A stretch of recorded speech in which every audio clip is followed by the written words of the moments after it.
పవన్ కళ్యాణ్ గారు చాలా సనాతన ధర్మం అన్నట్టు కదా మన వాళ్ళు.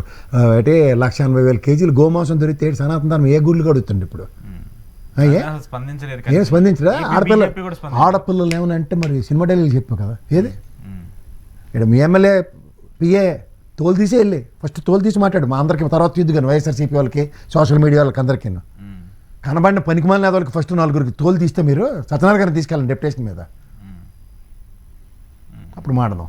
ఎందుకు సార్ ఊరికనే వెళ్ళి ఇక్కడ చెప్తుండ రైతు, అరే బాబు ఇది 40 సంవత్సరాల సమస్య అంటే 2019 అనుకుంటారు. ఇది ఎంతసేపు ఆవుయాసమే, ఆ జగన్మోహన్ రెడ్డి మీద పడి ఏడిచేసి సరిపోద్ది. అప్డేట్ బాబు నా నేను నిద్రలేచి అప్డేట్ అవ్వంటే ఏంటి సమస్య తెలీదు.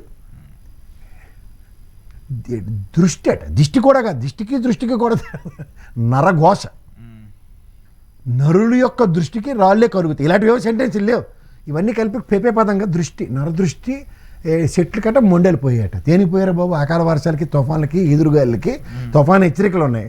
ఓ పక్క సముద్రం వాటర్ రివర్స్ వస్తుంది ఆ కాలువల లోపట, దానికి సమస్య పరిష్కరించమని వాళ్ళు 40 ఏళ్ళు బట్టి మొత్తుకుంటుంటే ఇది వైఎస్ఆర్సీపీ మీద వాళ్ళ మీద తోచేస్తే పని అయిపోద్ది. వచ్చి మీరు 2 ఏళ్ళు అయింది, మమ్మల్ని ఉద్ధరించడానికి చంద్రబాబు నాయుడు గారు 14 సంవత్సరాలు ముఖ్యమంత్రి ఆయనే చేశారు. ఈ టర్మ్ కొత్తది, లేటెస్ట్ కన్నా ముందు ఆంధ్రప్రదేశ్లో అత్యధిక సంవత్సరాలు పనిచేసిన ముఖ్యమంత్రి ఆయనే.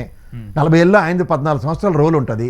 ఇవన్నీ విజనరీ అని మేము మర్చిపోయినా ఈయన పెద్దన్నయ్య, ఈయన కానీ మేము ఊడుకొని చేసుకుంటూ 15 ఏళ్ళు. ఇంకోసారి జడ్డి వెధవలు అయితే ఆలోచించాలి మేము అందరం ప్రజలు.